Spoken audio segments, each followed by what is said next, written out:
Hello Year 9s, this is Mrs. Williams again. I am here to just talk you through an analysis of Old Major's speech, and that's your second part of your assessment task. So the first assessment task that you're going to be doing for English is writing a number of paragraphs that compare the language in Nelson Mandela's speech that we did last week with Old Major's speech that we've read in Animal Farm in chapter 1, but I'm going to go through this with you today as a video, so hopefully that will help you to have more ideas about what you can put into your paragraphs. So take out your pens, take some notes, and get ready, I guess.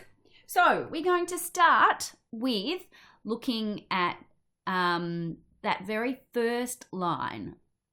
It starts off, Old Major addresses or speaks to the other animals, and he calls them comrades. Okay? And keeping in mind that before the Russian Revolution, the Tsars were in charge of Russia. Okay, they were the emperor, king, queen, like high up, and everyone had to honor them and bow down to them. And so the words that the communists used to talk to each other were comrades, and that represented, it means friends. So the connotation of the word comrade is like friend, and it has a sense of the feeling of it is equality. So by addressing the other animals, or by calling the other animals comrades, it emphasizes the feeling of equality.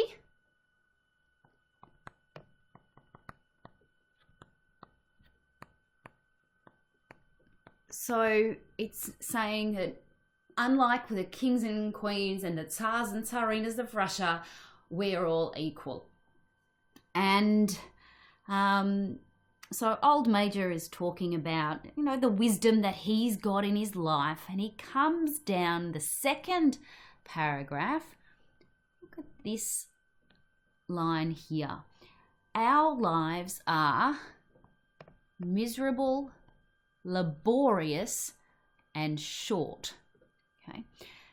These are adjectives describing the life, but they are adjectives with a negative connotation.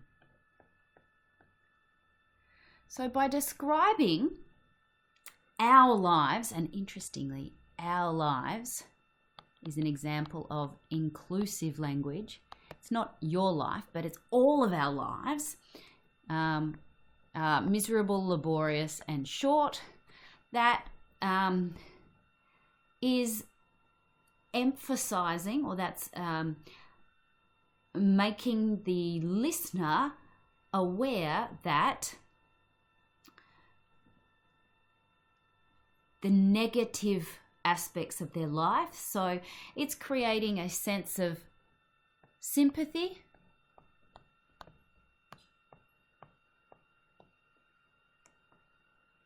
for the animals and their situation.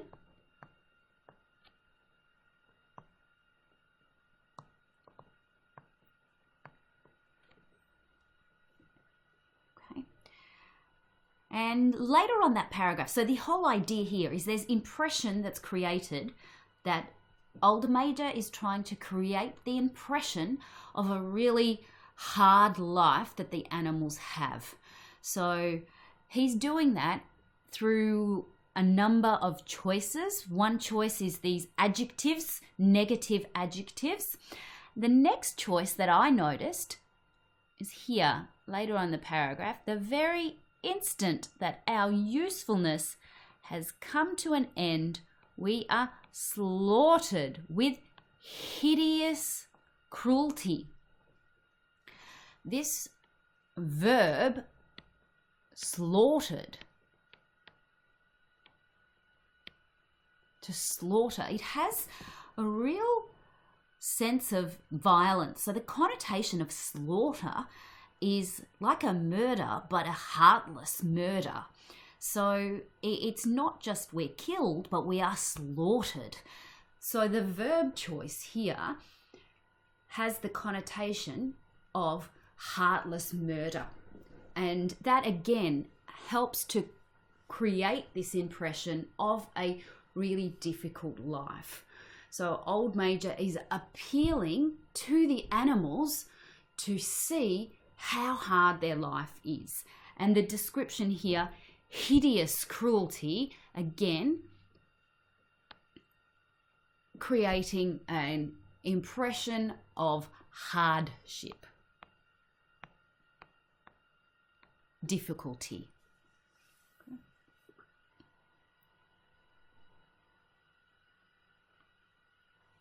I've also made note that down the bottom of this page, that the next paragraph,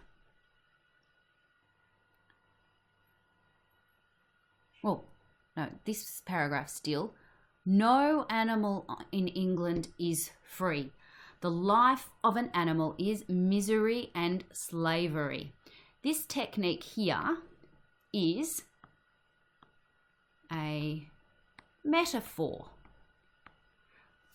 You know, a metaphor is when you describe one thing as another.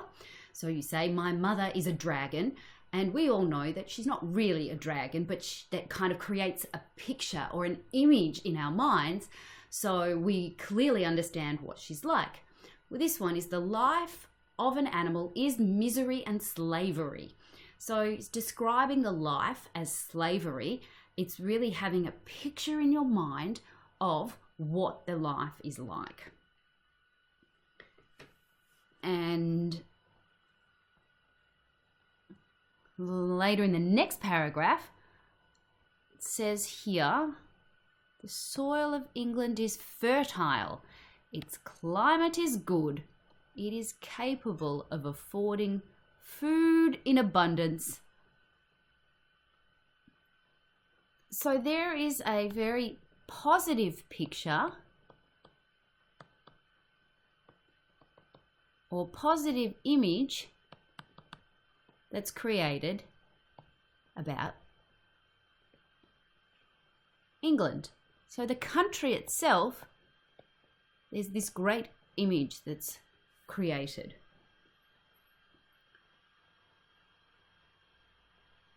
This is appealing to the audience's perhaps sense of patriotism.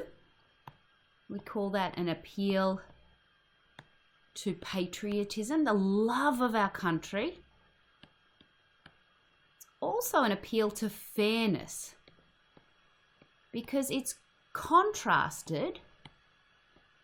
There's this contrast between the richness of the country. Fertile means many things grow in it. Its climate is good. So all these good things about England, and then it's contrasted with the hard life of the animals. And there's this unfairness that the reader or the listener, the sense of unfairness that they get because of that contrast. When you put two things together, these opposite things, we see how unfair it is that animals have a difficult life when there is fertile soil and a good climate, and these good things are there as well.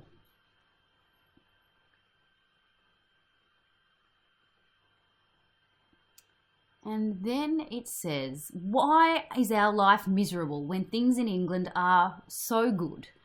Because nearly the whole, down here, nearly the whole of the produce of our labour is stolen from us by human beings. Again, this is a verb, but the connotation of this, it's quite a negative connotation.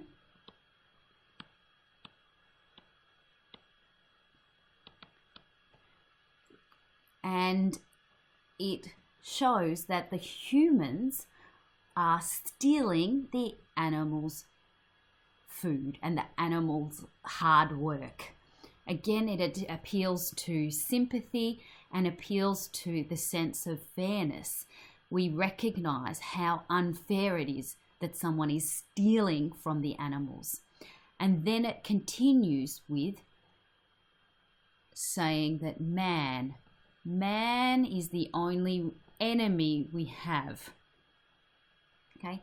And by comparing, so this is called an analogy, by comparing man to an enemy, it really creates this sense of war, and the connotation of the word enemy really has this feeling of we're in a war. So Old Major is really encouraging the rebellion right from this point by describing man as an enemy. And the next line really begins to hint at that rebellion. It says, remove man from the scene and the cause of hunger and overwork is abolished forever. So if you want there to be no more hunger and no more overwork, then we must remove man from the scene. Rephrasing it in a different way, the suggestion is that if we remove man, we will never be hungry again. Continuing on the next page,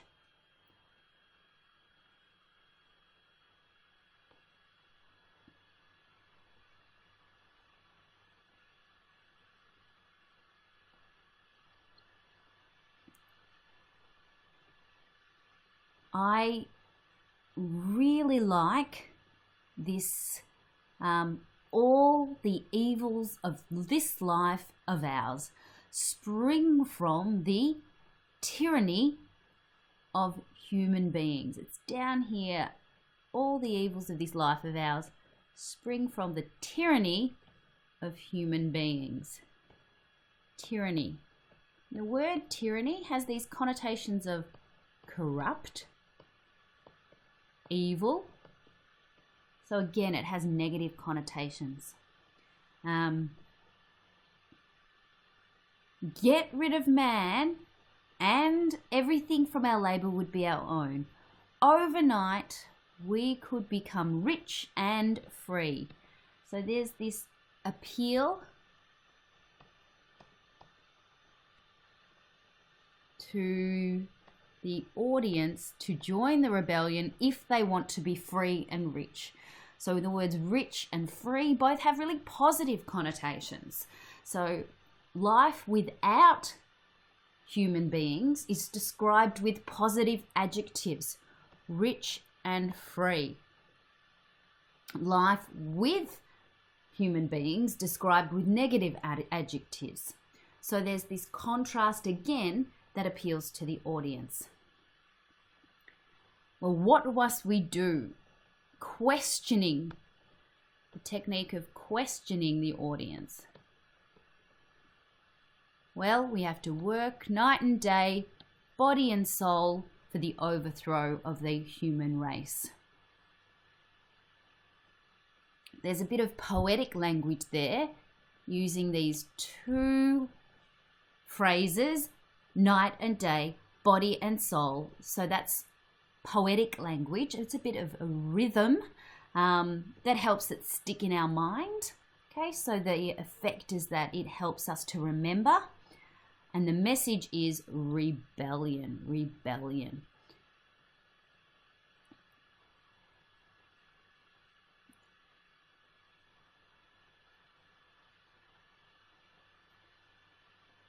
Later on, it says a positive appeal. Among us animals, let there be perfect unity, perfect comradeship. So these words perfect, repeated, so the technique of repetition, comradeship and unity, positive adjectives.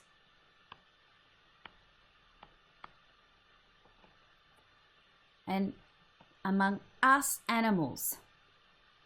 So again, inclusive language is used here.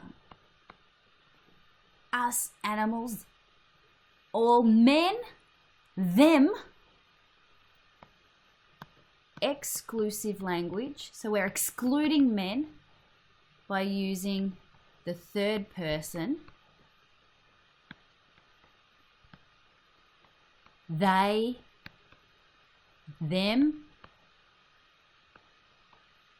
All men are enemies, but using inclusive language when talking about animals.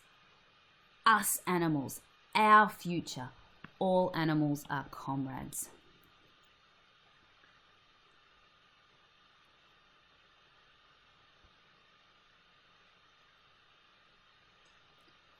And I noted down the bottom here, weak or strong, clever or simple, we are all brothers.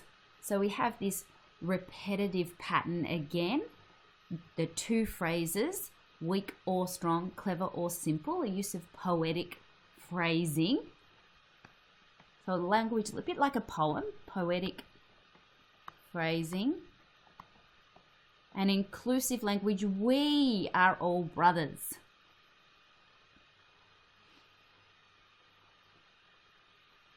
All animals are equal. Again, positive language there. And so that's about the end of my analysis. Hopefully you can pick up one or two or at least a few of those that you might be able to include in your analysis of Old Major's speech, and what are the choices that Old Major, and in fact George Orwell, has used in this speech to try and create this sense of need for rebellion, unfairness, and hardship, but positive things with the animals if they have no humans. So hopefully that's helpful for you. Let me know if you've got any questions, and have a great day.